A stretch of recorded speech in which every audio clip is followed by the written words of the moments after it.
안녕하십니까. 지난주에 기도해 주셔서 감사합니다. 좀 힘든 시간이었지만 그래도 의미 있는 시간이었다고 그렇게 생각합니다. 기도의 응답을 제가 제주에 있는 동안 여러 면에서 볼 수 있어서 하나님께 감사가 됐고요. 오늘은 고린도전서 12장 끝부분을 우리가 보도록 하겠습니다. 20절부터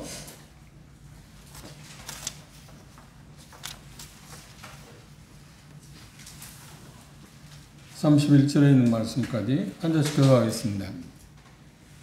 고린도전서 12장 20절 내가 먼저 읽겠습니다. 이제 지체는 많으나 몸은 하나라. 눈이 죽으러 내가 너를 쓸 데가 없다 하노나 또한 머리가 가려러 내가 너를 쓸 데가 없다 하지 못하리라. 이뿐 아니라 몸에 더 약하게 보이는 지체가 도리어 요긴하고 우리가 몸에 덜 귀히 여기는 그것들을 더욱 귀한 것들로 입혀주며 우리의 아름답지 못한 지체는 더욱 아름다운 것을 얻느니라. 그런즉 우리의 아름다운 지체는 요구할 것이 없으니 오직 하나님이 몸을 고르게 하여 부족한 지체에게 존귀를 더하사 몸 가운데서 분쟁이 없고 오직 여러 지체가 서로 같이 돌보게 하셨느니라. 만일 한 지체가 고통을 받으면 모든 지체도 함께 고통을 받고 한 지체가 영광을 얻으면 모든 지체도 함께 즐거워하나니 너희는 그리스도의 몸이요 지체의 각 부분이라. 하나님이 교회 중에 맷을 세우셨으니 첫째는 사도요 둘째는 선지자요 셋째는 교사요 그 다음은 능력이요 그 다음은 병 고치는 은사와 서로 돕는 것과 다스리는 것과 각종 방언을 하는 것이라. 다 사도이겠느냐 다 선지자이겠느냐 다 교사이겠느냐 다 능력을 행하는 자이겠느냐 다 병을 고치는 은사를 가진 자겠느냐 다 방언을 말하는 자겠느냐 다 통역하는 자겠느냐. 너희는 더욱 큰 은사를 사모하라. 내가 또한 가장 좋은 일을 너희에게 보이리라. 네, 감사합니다. 은사 활용에 있어서 중요한 문제에 대해서 여기 본문에서 이야기하고 있습니다. 특별히 은사를 활용하는 일에 있어서 두 가지 극단적인 경우가 있습니다. 그 중에 하나가 열등감이라고 하는 게 있습니다. 또 하나는 그 교만한 마음도 있습니다. 그 열등감이라고 하는 말은 무슨 말이냐면 자기에게는 어떤 은사가 주어지지 않았다. 나는 은사가 없다. 라고 하는 것. 그래서 다른 사람이 가만히 앉아서 다른 사람이 일을 하게 하고 저는 자기는 가만히 있는 그런 태도 취하는 것. 그것이 하나의 문제고요. 또 하나는 교만한 어떤 그 태도가 뭐냐면 내게 주어진 은사면 다 된다. 다른 사람의 은사가 중요하지 않다. 내게 주어진 은사면 다 된다는 것이 이것이 고린도 교회의 양면성이었습니다. 고린도 교회는 이 두 부류의 사람들이 있었습니다. 한 사람들은 나는 은사가 없으니까 그 은사가 없다는 표현보다는 내게 주어진 은사가 보잘것없는 거다. 가치가 별로 없다. 두드러진 게 아니다. 그러니까 그냥 나는 그 어떤 은사를 활용할 마음이 없다. 그리고 다른 사람이 주어진 은사만 잘 활용하면 좋겠다는 생각을 갖고 있는 사람도 있었고요. 또 한편에는 두드러진 나타나는 은사만 추구해서 그것들이 전부인 것처럼 그리고 그걸 갖고 있는 사람들이 나타나는 그 은사를 갖고 있는 사람 그러지 못한 사람 우습게 여기는 양면의 문제를 가지고 있었던 게 고린도 교회입니다. 그래서 본문은 바울 사도는 그 양면성에 대해서 문제가 있다고 이야기하고 있습니다. 그러니까 열등감에 대한 문제가 어떤 거냐면 그들은 내가 필요 없다. 바꿔 말한다면 나는 다른 형제 자매들이 필요 없다고 느끼는 것. 그리스도 몸에 각각 지체들이지 않나요? 그런데 그 지체에 붙어 있는데 나는 다른 형제 자매들에게 필요가 없는 존재다. 이것처럼 무서운 이야기가 되어 있나요? 존재가 필요 없다고 생각하니까 자기는 어떤 일도 하지 않지 않나요? 이게 문제인 거고 또 하나는 어떤 건가요? 나는 특별히 내게 주어진 은사가 특별하기 때문에 그들을 필요로 하지 않는다. 다른 형제자매를 필요하지 않는다. 내게 주어진 은사면 된다. 이게 심각한 고린도 교회의 문제였습니다. 그래서 어느 누구도 여기 말하고 있는 것처럼 21절 그랬습니다. 손이 발더러 말하기를 뭐라고 했어요? 너는 내게 필요 없다고 말할 수 없다고 이야기하지 않나요? 그런데 고린도 교회는 그런 양상이 있었습니다. 다시 말하면 나는 당신을 필요하지 않는다고 하는 경우도 있고 또 하나는 어떤 게 있었다고요? 여기 표현하고 있는 것처럼 그들은 내가 필요 없다. 다른 형제자매, 은사 갖고 있는 형제자매들이 있기 때문에 그들에게 있어 나는 필요한 존재가 아니다. 이거 역시 문제잖아요. 왜? 우리는 다 같이 한 지체로서 어떤 역할을 감당해야 하는데 나는 필요하지 않다고 하는 게 얼마나 무서운 이야기인가요? 또 반대로 나만 있으면 된다. 다른 사람 필요 없어. 나만 있으면 돼. 내가 가지고 있는 은사면 된다고 하는 그 우월의식, 열등감, 그 우월의식이라는 게 두 가지가 고린도 교회에 병행하고 있었는데 이것처럼 무서운 게 없습니다. 교회에서 가장 중요한 사역들은 분명한 것은 뭔가요? 보이지 않는 것들입니다. 실상은 그랬어요. 보이지 않는 것. 나타나지는 것보다도 보이지 않는 것이 더 중요하다고 하는 것을 여기 본문에서 이야기하고 있습니다. 그걸 뭐라고 했냐면 덜 귀히 여긴다, 또 아름답지 못하다 하는 그런 표현을 썼습니다. 여기 보시면 다시 보시면 덜 귀히 여기는 부분에 대해서 이야기를 했습니다.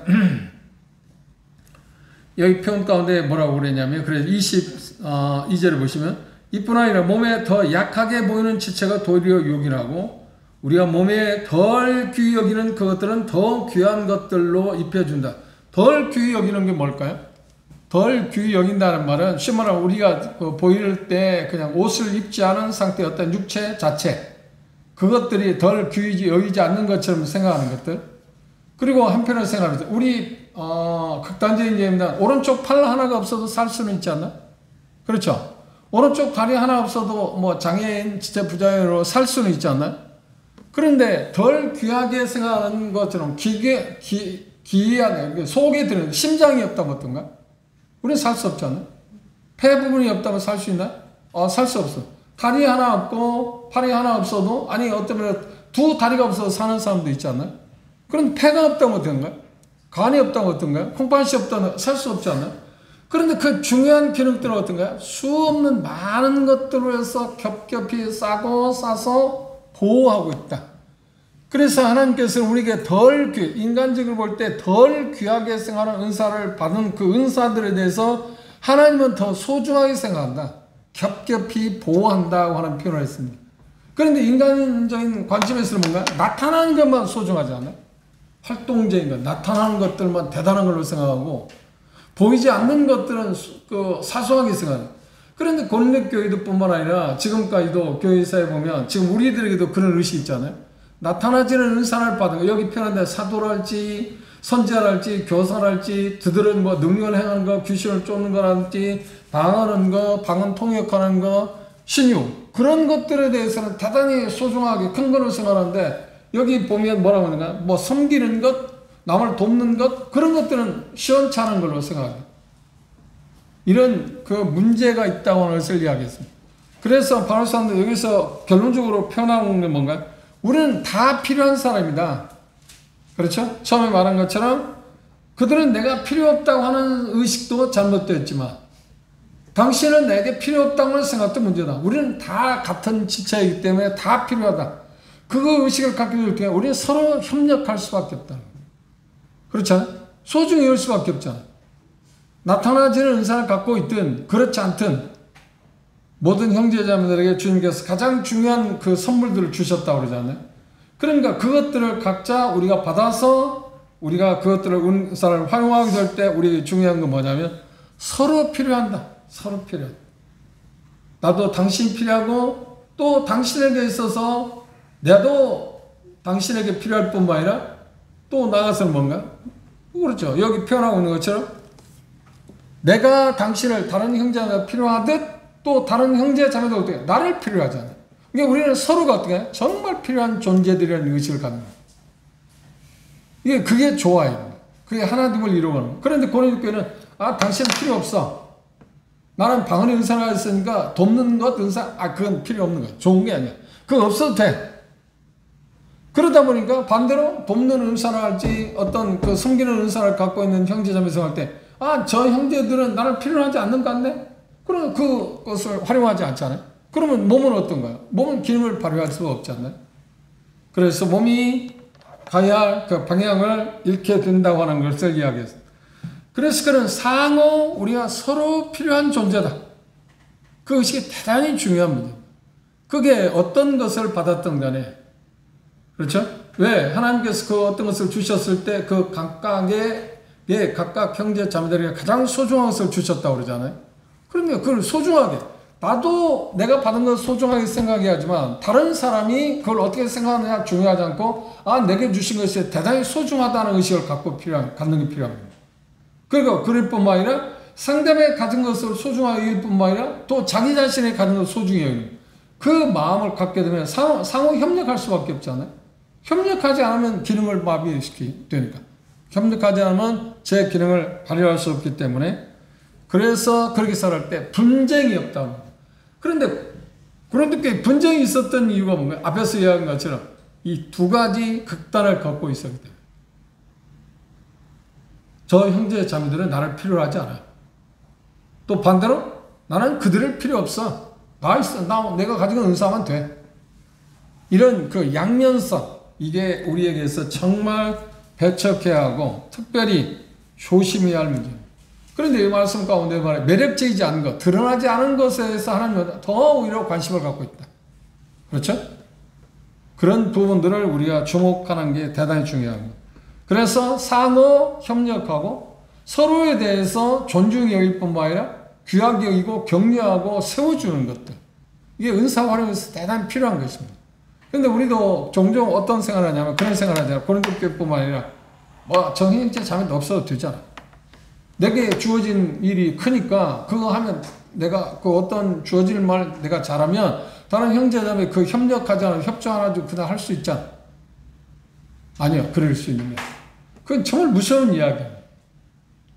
그렇죠? 특별히 나타나진 그런 은사를 받은 사람들의 의식 가운데 정말 조중하게 생각할 게, 그 드러나지 않은 은사를 갖고 있는 사람 존중히 여기는 거예요. 귀하게 여기는 거예요. 그렇죠? 그래서 여기 표현할 때 대단히 중요한 건 뭐냐면 상대방의 은사를 존중히 여길 뿐만 아니라 자기에게 주어진 은사 등을 귀하게 생각해요. 그러면 서로 감사할 수 있잖아요. 본인에 대해서도 감사하고 상대방이 하나님 주신 거니까 그거 감사해야죠. 그런 마음을 가지면 어떡해요? 우리 서로 협력할 수밖에 없고 상호 보완할 수밖에 없고, 그러면 분쟁이 없잖아요. 교회에 가장 큰 문제가 있다면 이 은사를 적절하게, 자기 주어진 것을 적절하게 받아들이는 것, 그리고 하나님이 주셨다, 그것 때문에 찬양하고 감사하는 것, 그리고 상대방에게 주어진 것, 내게 주어진 것도 마찬가지로 상대에게 주어진 것에 대해서 감사하고 그것에 대해서 기뻐할 줄 아는 것, 존중하는 것, 그것이 결여되게 되면 교회는 어떤가요? 그렇죠. 분쟁이 있을 수밖에 없고 자연스럽게 어떻게 해야 돼요? 다툼이 있을 수 있잖아요. 다툼이 있으면 교회는 제대로 그 몸은 기능을 상실하지 않아요. 이게 우리가 정말 조심해야 합니다. 그런데 고린도 교회는 그게 만연했다. 어떤 지역교회보다도 많은 은사를 갖고 있었고 잘 구비되어 있는 하나님의 특별한 것을 그들에게 다 주셨는데도 그들은 그것들을 제대로 활용하지 못했다. 두 번째, 28절에서 30절에 보면 하나님은 완벽하게 필요한 것들을 고린도 교회에 다 주셨다고 이야기하고 있습니다. 그 내용들 가운데 보면 사도들도 있고 선지자들도 있었고, 그렇죠? 그러면 사도들의 역할이 뭔가요? 사도의 역할은 에베소서 2장 20절에 보면 그랬어요. 교회의 어떤 기초를 놓는 일을 합니다. 기초를 놓는 일을 합니다. 두 번째, 하나님의 말씀의 계시를 받고 그걸 선포하는 역할을 하는 게 사도들입니다. 그 다음 세 번째, 선택하는 역할이 뭐냐면 그들이 표적과 기사와 능력으로 하나님의 말씀을 확증하는 일을 했습니다. 그래서 사도들의 표는 뭐가 있다고요? 기사와 능력이 있었다. 다시 그 말씀을 볼게요. 고린도후서 12장 보십시오.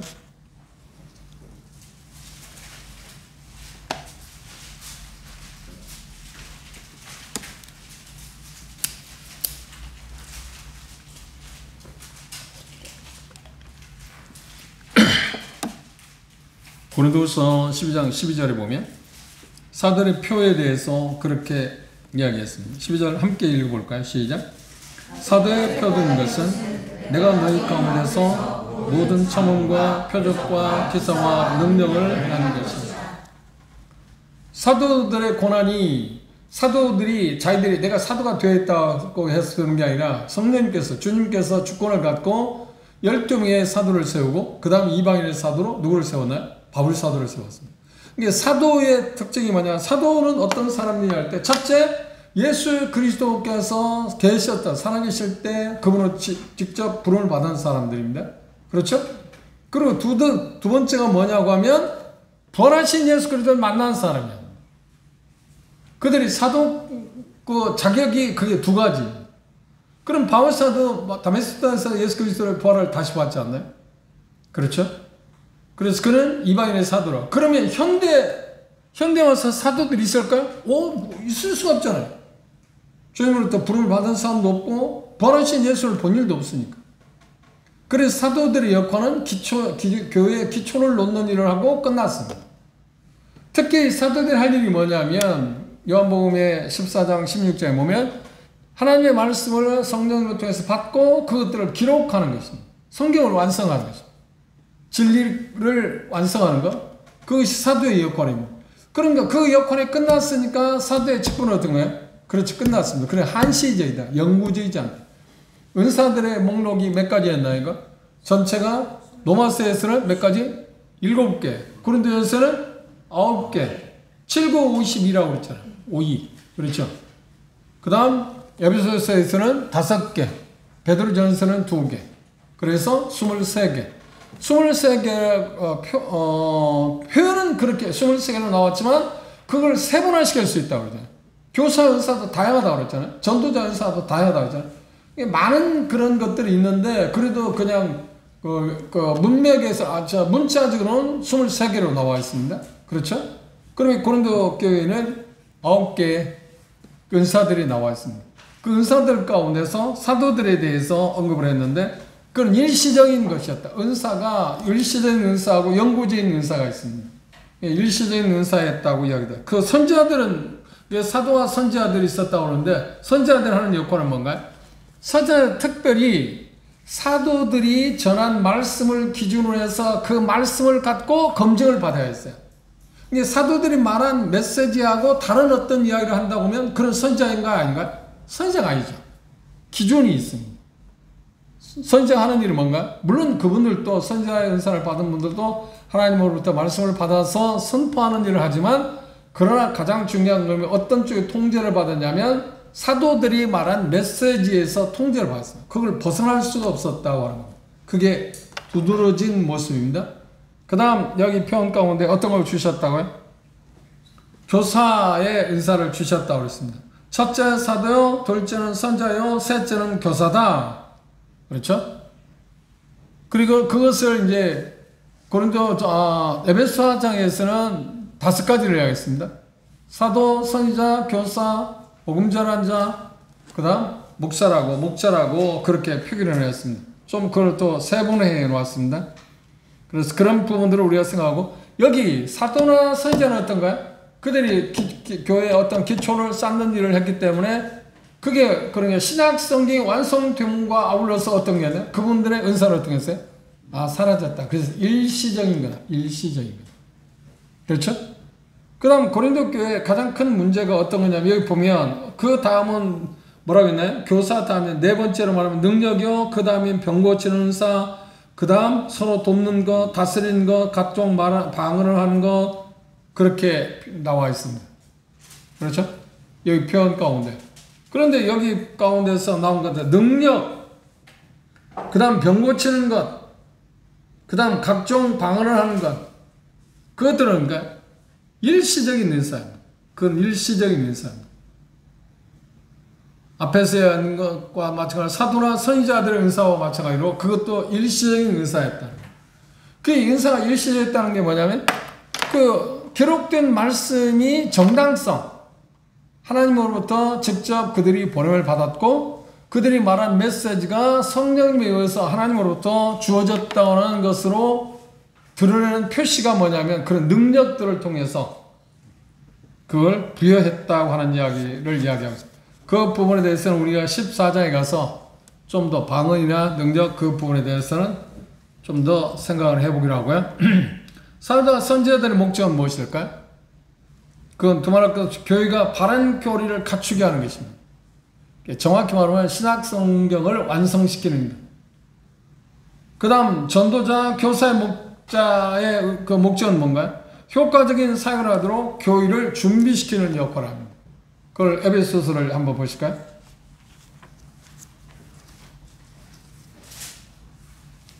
에베소 4장입니다.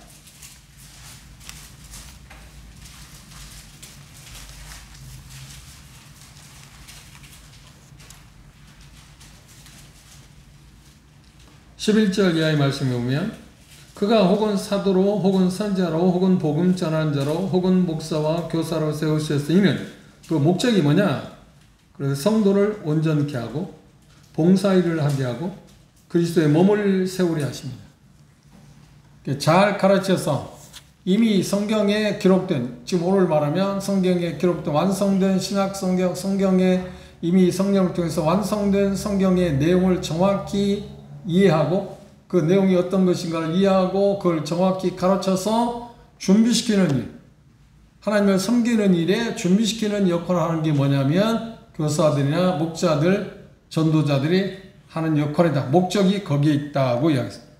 그러니까 자기에게 이 은사가 주었을 때 그 목적을 반하면 문제가 됩니다. 아주 중요한 게 그거잖아요. 그래서 여기 표현 가운데 일시적인 은사가 있었고 영구적인 은사가 있었다. 그래서 여기 나오는 대로 고린도 교회에 본다 하면 능력이나 병 고치는 것, 방언은 일시적인 것이었다고 여깁니다. 그 다음 나오는 은사가 뭐냐? 돕는 것이라고 그랬습니다. 다스리는 것도 있고요. 그렇죠? 돕는 것, 다스리는 거 나와 있습니다. 우리 로마서 12장에서 7개를 이야기했는데 거기에 다스리는 것도 있고 돕는 것도 있습니다. 여기 돕는 거라고 하는 말은 다른 말은 쉽게 말하면 다른 사람의 짐을 벗겨서 자기에게 지우는 것. 그걸 일반적으로 돕는다. 그건 다양하잖아요. 다양한 것입니다. 그 특별한 예를 우리가 찾아볼 수 있다면 돕는다고 할 때 우리는 일반적으로 생각할 때 이 은사가 별로 대수롭지 않은 것처럼 생각하기 쉽습니다. 그렇지는 않습니다. 사도행전 20장을 한번 참고해 볼까요?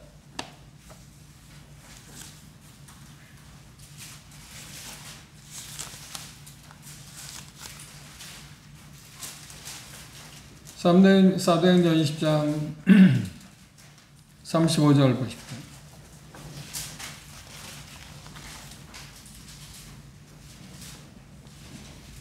범사에 너희에게 모모를 보였느니 곧 이같이 수고하여 약한 사람들을 돕고 돕는다. 바울사도 자기 자신의 사역을 지금 이야기하고 있습니다. 밀레도에서 에베소 교회 장로들 불러놓고 마지막 메시지를 전하면서 그렇게 하였습니다. 그죠? 여기 표현 가운데 그렇게 말해요. 돕고 주 예수의 친히 말씀하신 바 주는 것이 받는 것보다 복이 있다. 이게 전체적인 면에서 은사를 활용하는 일에 있어서 뭐가 필요했냐면 돕는 사람이었다. 어떻게 돕느냐? 바울 사도는 사도로서. 그렇죠? 그러니까 가장 기본적인 은사의 바탕이 뭐라고요? 돕는 은사입니다. 실상. 돕는 은사. 돕는다는 말이 무슨 말이라고요? 다른 사람의 짐을 벗겨서 자기가 짓는 것. 그걸 돕는다 그래요. 이 의미를 우리가 이해하면 돕는 게 얼마나 힘든 일일까? 일반적으로 사람들은 자기 짐들 잘 안 지려고 하잖아요. 그런데 남의 짐을 지려는 사람 누가 있어요?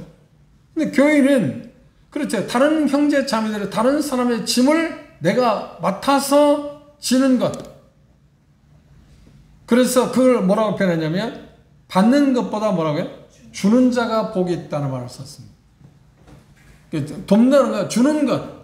나의 것을 남에게 다른 형제에게 주는 것. 그걸 돕는다 그러죠. 그러니까 모든 은사의 바탕은 이 돕는 은사가 들어있다는 겁니다. 그렇죠? 이게 빠지면 어떤 거예요? 실상은 알맹이 없는 게 되잖아요. 그러면 이것보다 소중한 게 어디 있어요? 그런데 이것이 사도들과 선지자들 은사에 비교하면 사람들이 어떤가요? 이건 별거 아니야. 실시한 거야. 아니요. 그런데 실상은 어떤 거예요? 그것보다 기본되는 거야. 그 바탕에서 사도들이나 선지자나 교사나 그 은사를 활용하는 것이지. 그게 없으면 안 되잖아. 그 다음 다스린다고 하면 리더십의 은사에 대해서 이야기합니다. 일반적으로 그렇게 하는데 교회사에서 지금 역사적으로 지금도 마찬가지로 계속 모든 뭐 국가도 마찬가지고 어떤 회사도 마찬가지고 전체적으로 어떤 단체들에게서 가장 중요한 건 리더들이잖아요. 이게 교회에서 가장 큰 문제가 리더십의 부족이라고 이야기해요. 그건 뭐 공통적이에요. 리더들이 확실하게 있어서 자기들이 주어진 리더십을 잘 발휘해 가면 그 단체는 그 그룹은 잘 되지만 그렇지 않으면 문제가 생기지 않나요? 교회도 마찬가지입니다. 리더십이라고 하는 말은 어디서 나오냐면 배를 타보면 배를 조종하는 사람 있잖아요. 그걸 일반적으로 선장이라고 그렇게 말합니다. 선장이 하는 일은 뭔가요? 그 배가 뭐 화물을 실었든 사람을 실었든 목적지에 안전하게 가도록 모든 것을 조절하는 사람입니다. 그래서 그 배에 타고 있는 모든 사람들은 어떤가요? 그 선장이 말에 복종해요. 그리고 선장은 자기가 목표한 것을 가기 위해서 문제가 되는 것은 척결합니다. 철저하게 배제합니다. 어떤 일이 있어도. 그런데 그 일을 하는 일에서 자기 혼자 하는가요? 아니야. 각 부서들 있잖아요. 배도 뭐 기관실, 뭐 조타실, 뭐 수많은 부서들 있잖아요. 그래서 그들은 각각 자기들의 기능을 하게 하고 그것들을 컨트롤하는 사람 누구라고요? 선장이 하는 것입니다. 항의를 그러면 여기 리더라고 할 때 여기 다스린다고 할 때 그 사람에게서 중요한 것은 뭘 근거로 다스리는가요? 그렇죠. 하나님의 말씀을 따라서 하나님의 말씀이나 항해도라고 하는 게 있잖아요. 항해도를 갖고 선장이 배를 운영하는 것처럼 리더들은 그리스도 안에서 다스리는 사람들은 무엇보다 하나님의 말씀을 잘 알아서 하나님의 말씀에 따라서 이끌어가는 사람입니다. 이게 리더입니다. 그걸 다스리는 사람이라고 이야기했습니다. 그리고 지혜의 말씀이라고 그랬어요. 지혜의 말씀이라면 우리가 전에 그 9가지 은사에 대해서 이야기할 때 나와 있습니다만 여기 다시 언급한 하나님의 말씀 담긴 진리를 이해하고 실질적으로 적용하는 것들, 적용하게 하는 사람, 그걸 지혜의 말씀이라고 그랬습니다. 그런데 실상은 이것도 섬기는 것과 비슷하게 기초적인 부분입니다. 리더십을 발휘할 때 이게 없으면 가능할까요? 지혜가 없으면? 어느 지혜가 있어야 돼요. 그렇죠? 왜 하나님의 말씀을 정확히 알고 그것에 따라서 형제 자매들을 잘 이끌어 가도록 실제적으로 적용하도록 삶을 적용해 가도록 해야 할 일들이 리더들이 해야 할 일이기 때문에 그런 부분에서 특별히 우리는 정말 이 지혜의 말씀이 필요하다고 하는 것을 생각할 수 있습니다. 그런데 결론적으로 요약하면 그렇습니다. 하나님은 주권적으로 은사를 주신다. 하나님 주권에 의해서. 그죠? 근데 우리가 그것이 어떤 것이 됐든 간에 그게 가장 종을 나에게 주셨다. 그걸 받아들여야 합니다. 그게 대단히 중요하죠. 그걸 받아들여야만 다른 사람들, 다른 형제들 갖고 있는 은사를 나도 존중할 수 있잖아요. 내 거도 좋지만 중요한 거지만 다른 사람들. 왜? 그건 하나님 주셨어요. 내게 주신 건, 내게 어떤 게 주어질 때 하나님이 주셨을 뿐만 아니라 다른 사람이 준 것도 하나님 주셨잖아요. 그 마음을 갖고 그리고 우리들은 각자 맡은 바 주어진 은사에 따라서 어떻게 그래 감사함으로 그것들을 받아들입니다. 내게 주어진 것도 감사하게 받아들일 뿐만 아니라 다른 형제님들 주신 것에 대해서 우리는 어떻게 감사해야 한다니까. 저 형제자매 저를 주셔서 감사해요. 무시할 게 아니라 우습게 여길 게 아니라 그렇죠? 그리고 더 나아가서는 성실하게 그것들을 사용하는 것. 선한 청지기의 삶을 살아가는 것입니다. 이게 우리에게 대단히 중요한 문제. 세 번째로 12장 31절의 이야기가 그리스도의 어떤 적절한 반응. 그러니까 은사 활용에 있어서 가장 중요한 지침이 뭐냐? 고린도 교회의 가장 큰 문제가 뭐였냐면 은사들을 활용하는데 사랑이 결여되어 있었다. 사랑이 바탕이 되어야 합니다. 그래서 여기 표현 가운데 말하는 31절 주목해 보십시오. 이렇게 말했습니다. 너희는 더욱 큰 은사를 사모하라. 내가 또한 제일 좋은 길을 너희에게 보일 거다. 그렇게 말했어요. 이 제일 좋은 길이라는 말은 뭔가요? 더욱 큰 은사를 진심으로 어떤 갈망하라. 가장 좋은 길은 뭐냐면 만족과 어떤 조화의 길, 그것들을 이제 13장에서 우리가 보여줄 거다. 근데 가장 중요한 건 뭐냐면 여기 13장에 가장 좋은 길을 보이겠다는 말은 은사 활용에 있어서 가장 기초적인 게 바탕이 뭐가 되어야 하느냐 하는 거예요. 그건 뭐라고 해요? 사랑입니다. 사랑이 기초가 되어야만 그 은사가 어떤 거든 간에 제대로 잘 활용하고 있고, 그러니까 우리에게 주어진, 내게 주어진 은사를 내가 잘 활용하고 있는가 안 하고 있는가 시금성이 뭐냐면 내가 정말 사랑으로 하고 있느냐. 사랑으로 하고.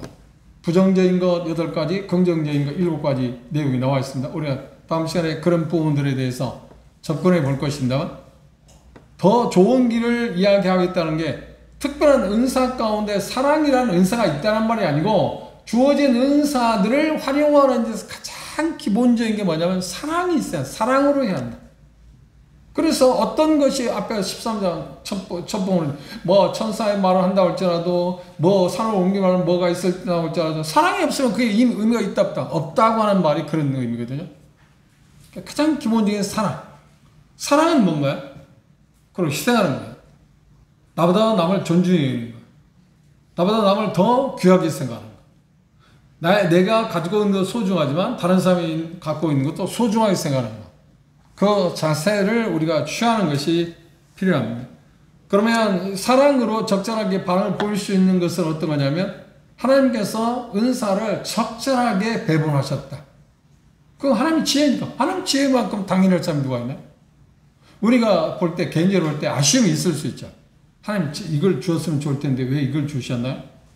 저희 형제에게 저걸 더 주시면 좋을 것 같은데, 더 효과적일 것 같은데 왜 저걸 주셨죠? 그런 생각이 우리가 가질 수 있잖아요. 그런데 그게 무의미하다는 거예요. 하나님이 가장 적절하게 배분해 주셨다. 그래서 그 일에 대해서는 우리가 어떤 자세를 취한다고요? 만족해야 하고.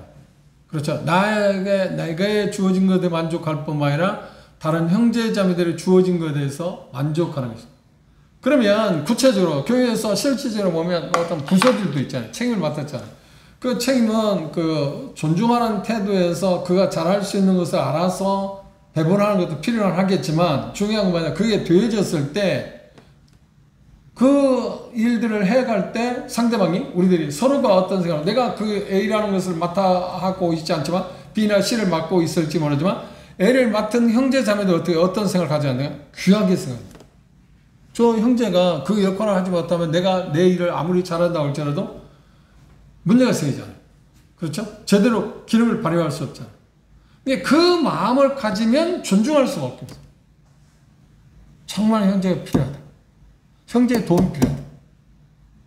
그런데 그 마음 갖기가 그렇게 생각보다 쉽지는 않거든요. 그런데 그처럼, 그 형제 없어도 돼. 형제 없으면 쉬운 말로 이가 없으면 뭘로 산다고? 유물로 살지, 내가 그거 하면 되잖아. 아니요. 그렇게 할 수 있는 게 아니에요. 이건 은사에 대해서 대단히 무례한 그 태도예요. 그리고 무례하기 짝이 없어요. 그건 정확히 말하면 사랑이 아니잖아요. 사랑은 존중하는 거 아닌가요? 귀하게 생각하는 거 아닌가요?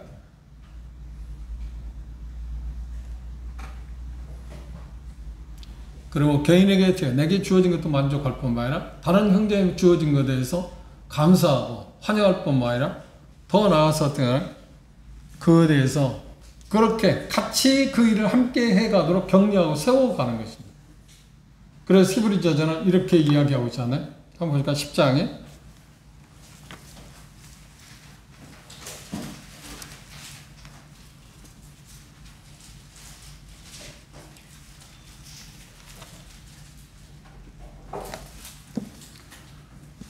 히브리 10장 24절에 보면 그랬습니다. 서로 돌아보아. 서로 돌아본다는 말은 뭐야? 은사와 관련된다면 상대방이 가지고 있는 형제 자매들의 그 은사에 대해 존중이고 감사하는 그런 마음입니다. 그렇죠? 협력한다. 서로 돌아보아 사랑과 선행을 격려한다.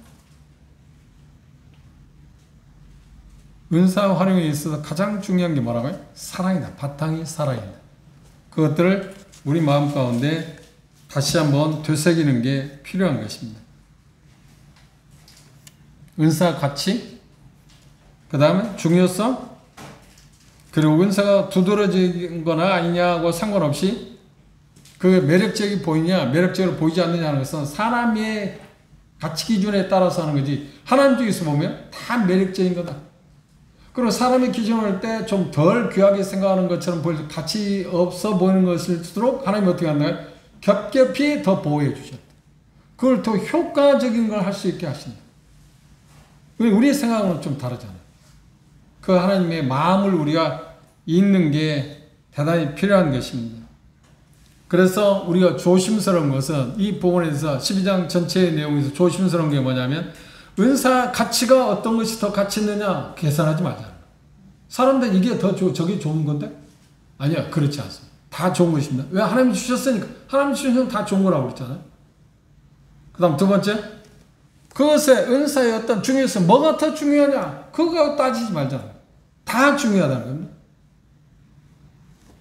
그리고 그것들이 두드러진 거냐, 두드러지지 않은 거냐, 크냐, 작으냐, 얼만큼 효과적이냐, 아니야, 얼만큼 효력이 맞느냐, 적으냐, 그걸 따질 게 아니다는 겁니다. 왜? 그건 하나님이 주신 것에 따라서 하는 거예요. 어떤 은사는 열을 내게 하고, 어떤 은사는 100을 내게 할 수 있잖아요. 그럼 100을 내게 했으니까 100을 역할을 해야지. 근데 열을 내게 하는 사람 입장에서 나보다 10배 더 많네? 아니, 그거 중요한 게 아니에요. 하나님이 그렇게 할 수 있는 능력을 주셨으니까. 이거 은사 활용에서 대단히 중요한 겁니다. 그런데 그것들은 전부 어디에서 인간의 어떤 본성에 의해서 그게 매력적이냐, 매력적이지 않느냐. 두드러지냐, 드러나냐, 다 효과적인 거냐, 아니냐. 그것 때문에 인기 있느냐, 없느냐 갖고 시비를 하지 마, 신경을 쓰지 마. 이 고린도 12장은 아니야, 그게 아무런 의미가 없다. 우리는 그것이 두드러진 것은 그렇지 않지만 다 수원을 하나님이 주셨기 때문에 그래서 서로 존중하는 거야. 귀하게 생각하는 마음을 가져야 한다. 그러면 우리는 상호 배타적이에요? 상호 협력해? 상호 협력할 수밖에 없죠. 그럼 결론은 뭔가요? 나도 중요하지만 다른 형제 자매들이 정말 도움이 필요하다. 형제가 도와줘야 해. 형제 자매들 도와줘야만 나도 할 수 있는 거잖아요. 그죠? 그래 바울사도 그걸 뭐 공공이 이야기했어요. 특별한 은사를 받은 분이지만 그건 어떻게 해요? 나를 기도해달라고 그러잖아요. 왜? 형제 자매들 기도로 말미암아서 내가 세움을 받을 수 있습니다. 그 자세. 독불장군이 아닙니다. 그리고 그분의 삶을 보십시오. 계속 다른 형제들과 함께 팀을 이뤄서 일을 했죠. 팀워크. 팀 사이라고 말하잖아요. 그리고 그분 주변에 어때요? 수많은 사람이 있었죠. 그 리더십의 그분의 특징이 뭐냐면 다른 사람과 더불어서 그 어떤 일을 해가. 그 은사의 그래서 그분은 지금 이 고린도전서에서 그 내용을 지금 이야기해요. 구체적으로.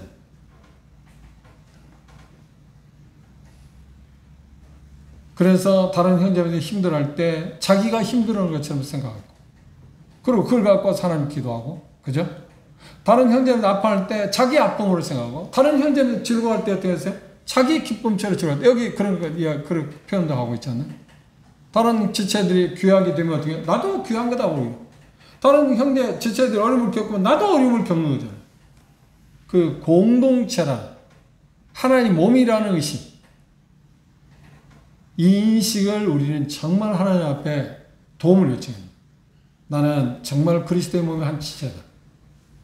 그래서 나보다도 다른 형제자매가 더 소중하다. 다른 형제자매의 도움이 없이는 나는 내 기능을 제대로 할 수 없다. 이 인식을 우리가 뼈저리게 갖고 살아요. 이게 바울사도는 이 12장에서 가장 강조하는 부분입니다. 그걸 그렇게 강조하는 이유가 어디에 있다고요? 그걸 실질적으로 할 수 있는 게 뭐라고요? 다른 형제자매들 주어진 은사가 하나님이 주신 거다. 그럼 가장 좋은 것들을 각자 주셨다. 내게 주어진 것만 소중한 게 아니라. 그래서 모두에서 말씀드린 것처럼 고린도 교회처럼 양극단을 가지 마십시오. 나는 당신을 필요하지 않아도 문제고 당신에게 내가 필요하지 않는다고 하는 것도 문제잖아요. 그리고 또 하나 뭐라? 당신들이 나는 필요 없어. 나만 있으면 돼. 내게 가진 은사가 대단히 중요한 은사잖아. 그럼 그거 하나님 하면 되잖아. 아니요. 그 말도 안 되는 소리. 그런데 우리의 삶 가운데 은연 중에 그런 것들이 있어요. 우월의식, 열등감, 양면성의 문제를 가지고 있어요.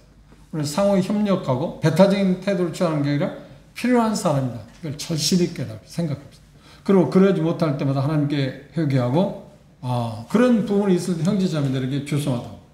형제자매가 정말 내게 필요한 사람입니다. 형제자매들 없이는 내가 제대로 기능을 발휘할 수도 없고 그리고 어떤 것을 얻어낼 수도 없잖아요. 그죠? 이것들에 대한 의식을 우리가 갖고 이 부분에 대해서 우리가 좀 더 깊이 나가면 되겠습니다. 다음 시간은 사랑이 제일이라고 하는 13장 1절에서 13절에 있는 말씀 다 다루지 못하고 초반 부분에 대해서 다음 생각하겠습니다. 여러분들이 이 부분을 13장을 여러 차례 한번 읽어보십시오. 그리고 내가 주어진 은사를 활용하는 데에서 이게 바탕이어야 하는데 어떤 사랑이라고 할 때 어떤 자세에서 지금 이 일을 내게 주어진 걸 활용하라고 하는가 하는 것에 대해 이야기해 놓았기 때문에 그런 부분들을 생각해 보시기 바랍니다. 그리고 우리가 이 내용에 대해서 잘 몰라도 찬송가의 제목이 뭡니까? 사랑 찬송이라고 한가요? 네? 사랑으로 참고 그 제목이 뭐예요? 그냥 사랑? 네. 아니, 사랑은 언제나 오래 참고가 제목일 겁니다. 제목은 사랑. 네. 위에 그냥 일체 나 한번 찾아봐요. 제목이 뭔가요? 첫 구절이 가사로 되어 있기 때문에 제목으로 되어 있기 때문에 그래요? 제목이? 그래, 사랑은? 그래, 그걸 가능하면 이렇게 외울 수 있어요. 노래 찬송가 가사를 생각하면 좀 외우기가 쉽잖아요. 그래서 다음 시간에 한번 그 찬송을 덮고 우리가 한번 해보도록 합시다. 그런데 이렇게 따라서 하면 쉬운 것 같은데 나 혼자 하면 잊어버릴 수 있잖아요. 잘 못하잖아요. 그런 것들이 우리 마음 자세에서 필요한 부분이니까. 왜냐하면 이건 은사 활용뿐만 아니라 모든 그리스도의 삶의 가장 기본적인 문제입니다. 사랑. 그렇죠? 이거에 대해서 생각하고 그 내용들을 하나하나 우리가 접해보면 그 문자가 말하는 의미가 우리가 오해하고 있는 게 생각보다 많이 있어요. 우리가 그냥 생각하고 있는 내용은 좀 다른 내용입니다. 그걸 구체적으로 우리가 하나씩 살펴볼 것입니다. 그걸 위해서 기도해 주시고 여러분들 기도하는 마음으로 한번 여러 차례 읽어보시고 음미해 보시길 바랍니다. 기도가 마치겠습니다.